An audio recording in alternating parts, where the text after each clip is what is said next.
Haya, tunawasalimia nyote watazamaji wa Swavisi Nishima TV, tukiwakaribisha kwenye TV yenu mnayoipenda, TV yenye inawaletea habari njema, TV yenye inawaletea habari kutoka pande nne za dunia kuhusu familia.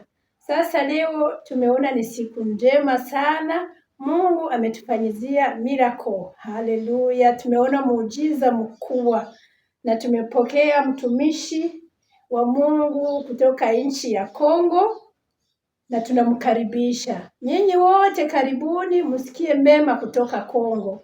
Je, mheshimiwa, mnaweza kujiintroduce kwa watazamaji wenye wako wanawaangalia? Asante sana. Yeah. Tunashukuru kutupatia na neno. Yeah. Mimi kwa majina ni mtumishi Prince Mugabonake. Niko mwinjilisti kutoka kanisa la 8e Sepake Baraka Kongo Goma, hapo ndipo tunaishi. Okay. Lakini tuko katika safari ya umisionari. Okay. Ya injili ya kuzunguka nchi za Afrika ya Kusini. Okay. Na Afrika ya Mashariki. Tunatoka huko Mozambique, Zambia, Malawi, Yeah. Tanzania, Kenya, Uganda, Rwanda. Yeah. Na kwa leo Mungu ameruhusu tuingie hapa Burundi. Katika mikono ya Swavisi Nishima TV. Mungu awabariki. Amen. Haleluya. Asanteni sana mtumishi wa Mungu. Na kawaida mkiangalia kama nyakati hizi, watu wengi wanakuwa na changamoto za maisha. Je, mmeweza kuziona kwenye mmepitia ama suluhisho gani, faraja gani mnaweza kutoa kwa watazamaji wote wa Swavisi Nishima TV? Asante sana. Yeah. Changamoto za maisha zinaendelea kuwa nyingi sana mahali popote. Yeah. Si mahali hapa Burundi tu, bali fasi zote.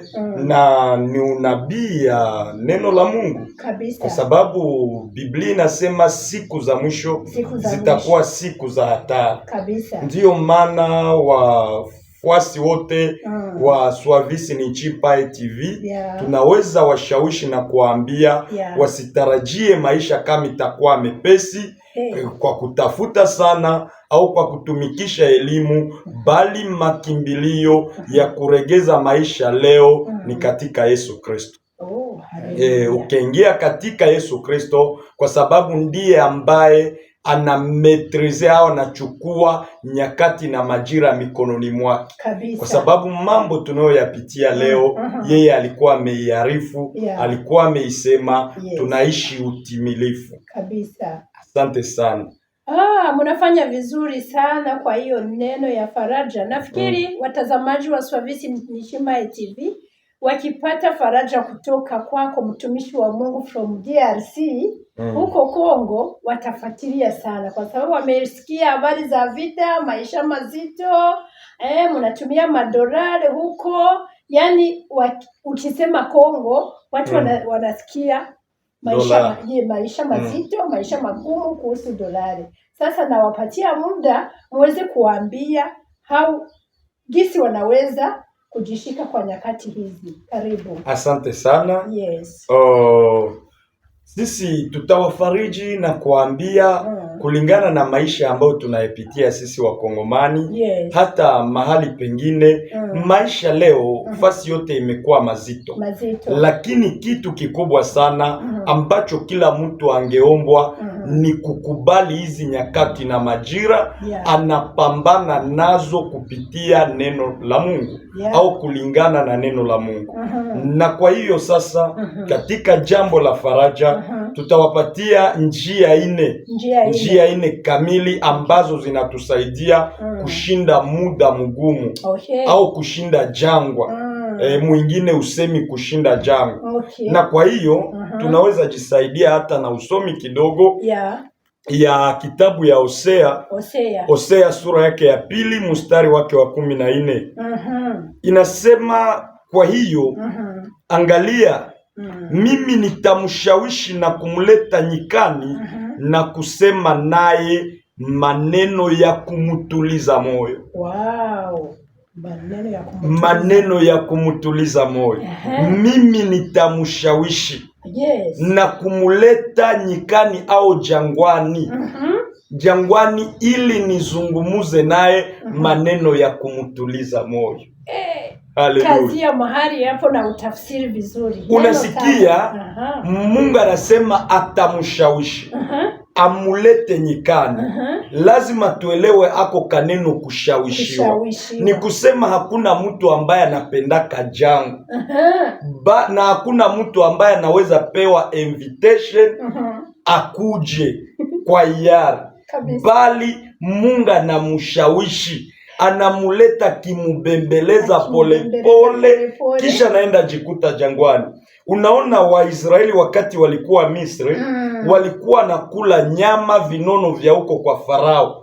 Mungu akawaambia sasa, kawashawishi, akawaambia na watosha Misri na wapeleka muinchi inayotiririka asali na maziwa. Waliposikia asali na maziwa wakachamuka.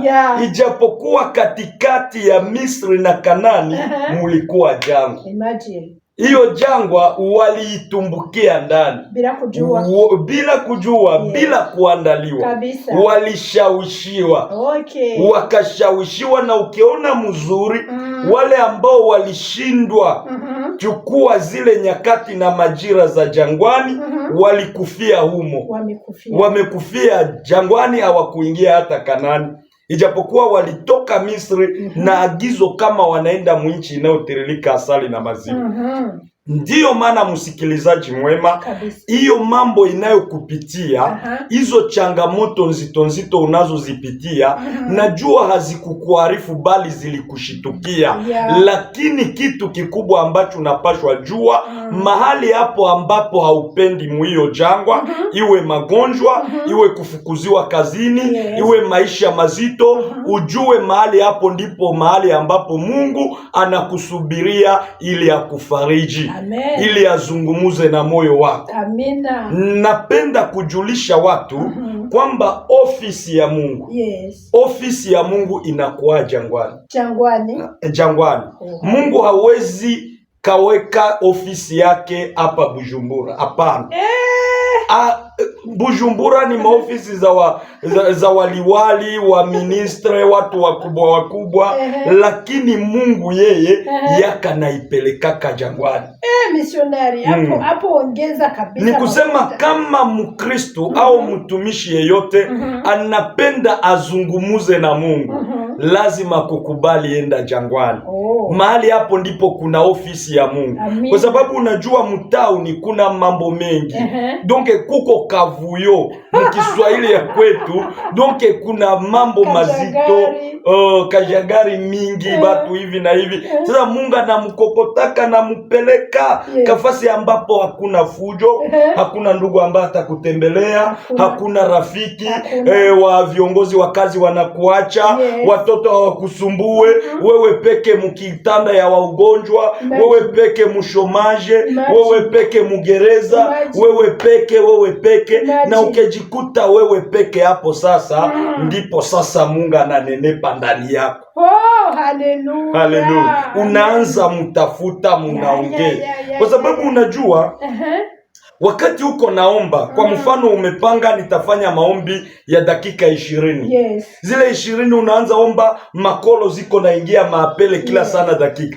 Utaona apele moja ukutane ni ya muhimu. Kama ulikuwa umepanga kufanya dakika 20, 12, unasema ngoe niombe dakika 5, nianze ita tena huyu mtu. Unaona ile apele inaacha haujikonekte mzuri na Mungu. Sasa ili Mungu azungumuze na wewe kwa wakati unaofaa, anaanzaka zuia wale wote ambao wangelikuita. Wote anawakusaulisha. Jamaa wanakusahau, ndugu wanakusahau, marafiki wanakusahau. Wakati wote wamekusahau pale, sasa ndipo unapatana na Mungu.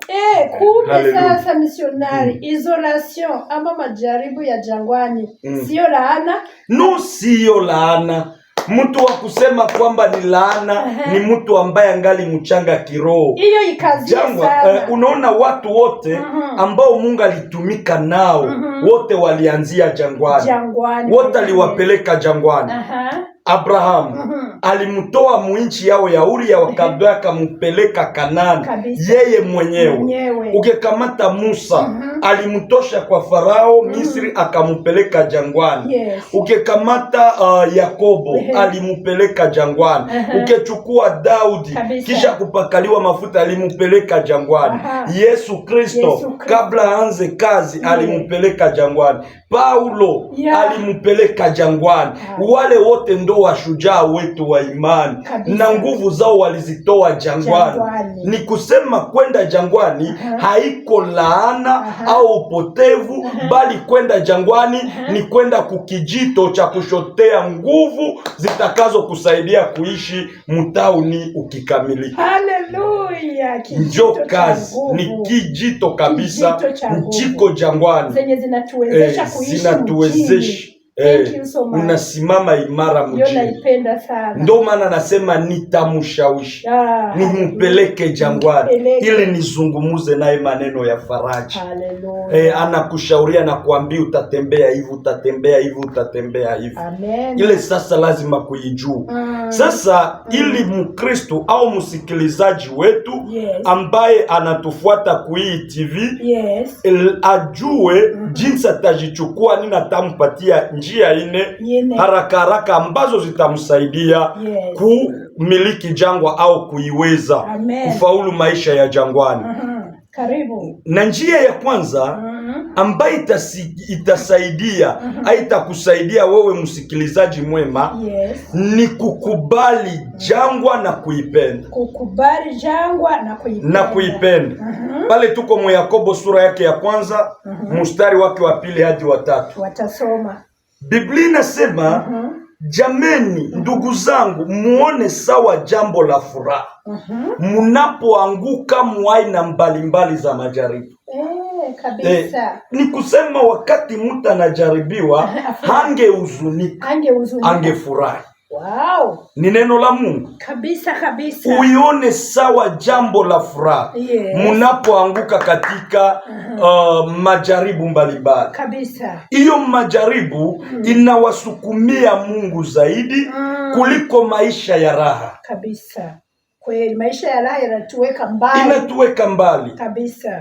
Donc ni kusema mashujaa wote wa imani hawakutembea kwa anasa za dunia, bali walifunzwa kutumainia Mungu katika ziki, katika mateso, wanasimama imara. Haleluya, Mungu tusaidie. Sasa kujaribiwa, unakatala jaribu ni kujaribiwa mara pili. Kwa sababu utaishi na mgeni ambaye haupendi, ijapokuwa huyo mgeni hatatoka. Iko pale tu kabla atimize shabaha yake. Lazima atimize kazi iliyomuleta ndipo aende. Sasa ukemchukia utateseka mara pili, ijapokuwa ataendelea baki hapo. Ndo maana naambia watu jaribu halirudishiwake nyuma na jicho mbaya. Hapana. Hata ulione mubaya halitaenda liko pale. Kweli. Ndiyo. Bora kuipenda, unaikubali. Unasema umekuja, sijue kile ambacho kinakuleta, lakini najua hautadumu milele. Kazi yako ukiimaliza utaondoka. Jaribu sawa vile jinsi linakujaka bila kupiga hodi, njo jinsi linaendaka bila kulaga. Halilagaki. Yani msikilizaji wetu sahihi ajue kwamba gisi limeingia bila kumwambia, ndio gisi litatoka bila kumwaga. Njo vile. Lazima sasa kulipokea. Na jaribu ni mojawapo wa njia ambazo zinatufanya kuwa watoto wa Mungu. Kabisa. Napendaka verse moja ya Waebrania sura 12 mstari wa 8, tuisome hiyo, naipendaka sana. Karibu kwa Waebrania 12 mstari wa 8, tusikie jinsi inasema. Tuanzie hata kwa 7 ndo msikilizaji ataelewa mzuri. Yes, karibu. Inasema hivi wa 7. Ni kwa ajili ya kurudiwa mwastahimili. Mungu awatendea kama wana. Maana ni mwana yupi asiyerudiwa na babaye? Basi kama mkiwa hamurudiwe, donge kurudiwa au kujaribiwa. Yes. Basi kama mkiwa hamurudiwe, ambako ni fungo la watu wote, ni kusema hakuna mtu ambaye hana jaribu, ndipo mmekuwa wana wa haramu ninyi, wala si wana wa halali. Ni kusema mtu ambaye hana jaribu ni haramu. Ni haramu. Haramu. Kabisa, Mungu atusaidie. Kuna Mkristo ambaye anaweza penda akuwe haramu basi? Hapana. Haramu ni nini? Haramu ni mtoto ambaye amezaliwa nje ya ndoa. Mtoto ambaye amezaliwa nje ya ndoa. Kabisa. Sasa mtoto ambaye amezaliwa mundoa kamili, unaona watoto wawili ambaye amezaliwa nje na ambaye umejizalia wewe mwenyewe na mume wako. Wakitembea unawaambia ikuwe na enea saa 12 za jioni, kila mtoto yuko nyumbani. Kisha wanatembea wawili wako wa halali na ule wa haramu. Wanatembea wanarudia saa 7 za usiku. Nani ambaye utahamakia sana? Huyu haramu au mwanako? Mwana wako. Haleluya. Mwana wako. Sasa na sisi tunaweza jiuliza kwa nini wapagani hawahamakiwe, hawajaribiwe, lakini sisi wa Kristo tunajaribiwa zaidi. Tunajaribiwa zaidi sababu sisi ni wana, wale wapagani ni haramu. Au Mungu hawezi wajaribu, hawahangaiki. Sababu hakuna kitu ambacho anatarajia kwao, lakini sisi anapenda tumiliki uzima wa milele. Hapo tumesaidika sana. Ni kusema jaribu ni kitu kizuri sana. Amen. Njia ya pili ambayo inatusaidia kushinda jangwa ni kuwa na imani kwamba jangwa lina mwisho. Kuwa na imani kwamba jaribu lina mwisho. Hapana kumezwa na jaribu. Wakati unajaribiwa hii nyakati ambazo watu wa Burundi wanaishi, nimeona changamoto za mingi, karbira hakuna, pesa hakuna, watu wana maishi na zorota, lakini kitu ambacho naweza wafariji nacho ni kuwajulisha kwamba hii haitadumu milele. Haitadumu wako hapa Burundi. Warundi ni watakatifu wa Mungu. Kuna makanisa za Yesu Kristo na Mungu haachili yake watu wake. Lazima anatukomboa. Ndivyo jinsi Daudi anasema Some 23 Zaburi 23 anasema nipitapo katika bonde la uvuli wa mauti sitaogopa, kwa sababu fimbo lake na gombo lake unifariji. Amen. Amen. Ndio ile ambayo watu wanapashwa kuwa nayo. Ayubu, Ayubu 14:7 wanamwambia maraba, wewe mambo yote imekwisha, utakufa, hakuna tumaini. Akawaambia kungali matumaini. Kwa mti uliokatwa, kwa harufu ya maji utachipuka tena. Ndio maana nakuambia kama leo uko nakosa chakula, ni wakati, kesho utakula utasaza.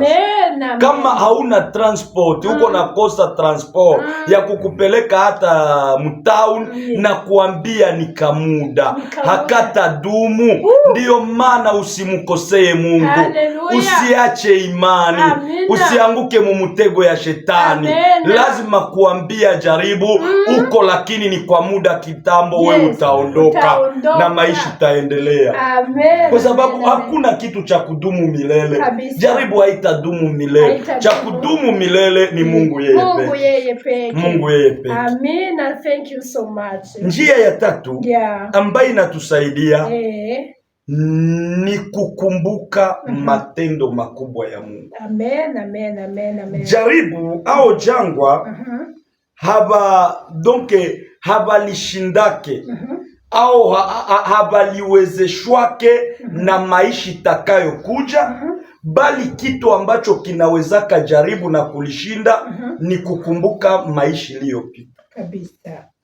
Donc mon French banasema l'épreuve n'a jamais été vaincue par le futur, par contre par le passé. Par le passé. Et amen. Kwa sababu ukiona future utaona giza kubwa sana. Yeah, Utajiziaki wewe mwenyewe. Yeah. Lakini ukikumbuka mbali mahali Mungu anakutoa, yes, utashukuru Mungu. Hallelujah. Zamani watu walikuwa mu mateso na wanaishi ngozi, wanaishi kule mu mashamba, mu mapori ambapo hakuna kitu. Yes. Kwa neema ya Mungu, Mungu akawaokoa kule. Yes. Anawaleta Bujumbura, anawaleta Tau. Sasa yule aliyekutendea ile, yes, haujulikane na mtu. Hakuna mtu ambaye anakujali. Ile siku ilikuwa hauyakuwa na masomo. Yes. Haujulikane sawa leo. Haujulikane na wa chef de bureau. Yes. Lakini Mungu akakulinda. Amen. Sasa leo njoo atakuacha? Hawezi kuniacha. Haizi kukuacha. Yes. Aliyekulinda ile siku ni ule hata leo atakulinda. Amen, amen, amen, amen. Ukikumbuka matendo ya Mungu, huko wakati ambao mlikutana na majaribu kushinda za leo. Zamani hakukukuaga, hakukuwa pikipiki, hakukuwa kitu yoyote, lakini watu waliishi na wakutukuza Mungu kabisa. Leo nini ya mpya? Hakuna. Aliyekulinda ile siku. Yes. Na hauna gari, hakuna mastasio, hakuna makarbira. Leo kwenye gari uko naiona mlupangu yako, malgre kukosa karbira, ndio hatakulinda. Hatakuacha. Mungu angali. Lazima kukumbuka. Amen, amen. Huko mwimbaji mmoja wa wokovu wanasema ukichukuliwa na mashaka, ndio, na kuona hofu kwamba utakwama, uhesabu mibaraka. Uhesabu mibaraka zake Mungu. Yes. Na utashangaa sana. Amen, amen, mshangao. Wewe ambaye unagonjwa. Yes. Hii magonjwa, kumbuka ile ambao Mungu alikuponeshaka. Ndio ilikuwa zaidi. Yes. Alilindaka watoto wako kabisa. Na hauna kazi mkaishi. Leo ambapo uko napokea kidogo, njoo atawaacha? Aliyekulinda ile siku na leo angari. Ukumbuke mibaraka. Amen. Mungu atusaidie sana. Amen, amen. Na ya mwisho, yes, ambaye inatusaidia kushinda jaribu ni yenye wanaita kukomaa kiroho. Okay. Jaribu zinakuja ili zitukomalishe kiroho. Amen. Na kitu kikubwa ambacho tunaweza jua, naweza kuambia, jaribu hazitokaki. Hapana. Jaribu zinabaki, sisi ndio tunapandaka. Tunaziacha. Hiyo sasa kazi na mtazamaji. Jaribu hazitokaki. Sababu naambia wa Kristo, ingelikuwa maombi, ingelikuwa jaribu zinasikia maombi, au maombi inatosha majaribu. Kama watajiri wa kwanza Bujumbura ni waombaji, kama ni waombezi, lakini wanaomba hatuzipendi, wanaamakia hazitoki. Kazi ya maombi haiko kuondoa jaribu, bali kazi ya maombi ni ya kukusaidia kusimama imara mjaribu. Haleluya. Come again. Kwa sababu unaona, jaribu linajua karole, linafanya kazi sawa ya parapluie, mwamvuli. Yes. Mwamvuli, unaona hapa mvua inanyesha. Wakati inanyesha unachukua mwamvuli yako natoka nje, haitasimamisha mvua. Mwamvuli haisimamishi mvua kabisa. Bali na kusaidia kutembea mvua. Haleluya. Amen. Haitasimamisha mvua. Mwamvuli haisimamishi mvua, bali na kusaidia wewe kutembea mvua. Ndiyo. My goodness. Unatembea mvua bila kuloa. Hako ni kamupya, mwambie sana asikie. Lazima ajue ile. Yes. Sasa ndio vile na maombi nayo haitasimamisha jaribu au kuliondoa, bali takusaidia kusimama na kutembea na uko imara mjaribu. Amen, amen. Hauna kazi, lakini wakati unatembea unaendelea kunganga. Unaangara. Hauna kitu, lakini watoto wako wana afya nzuri. Hauna kitu, lakini shule watoto wanasoma tu. Hautumike, njoo ile. Njoo, hauna breakfast ya kupatia watoto, lakini akili inaongezeka. Hiyo sasa ni nguvu ya maombi. Amen, amen, amen. Nguvu nguvu ya maombi. Ndio maana Mungu aliambia Daniel, hata unaombaka 3 fois par jour, mimi sitakutoshea tundu la simba, utaingia, bali chenye nitafanya nitakulindia mtundu la simba. Haleluya. Shadrake, Meshake na Abednego sitawatoshea au kuondolea tanuu la moto, bali nitawalindia ndani. Mungu hata kuondolea magonjwa, bali ataikulindia ndani, kwa sababu kuipona yako utarudi na ushuhuda inayomuinua Mungu kabisa. Amen, amen, wakati unatoka mulile jaribu, utarudi na faraja na ushuhuda kubwa, unamtukuza Mungu. Amen, amen, amen. Ndio maana sasa kwa hii sehemu ya kukomaa kiroho, Paulo anasema mwa Korinto wa kwanza sura 13, anasema wakati nilikuwa mtoto nilikuwa nafikiri sawa mtoto kabisa, nilikuwa nasema sawa mtoto kabisa, nilikuwa nawaza sawa mtoto kabisa, lakini nilipokomaa mambo ya kiutoto nikaacha kabisa. Mungu atusaidie. Kitu ambacho kinakosea Wakristo ni kukomaa.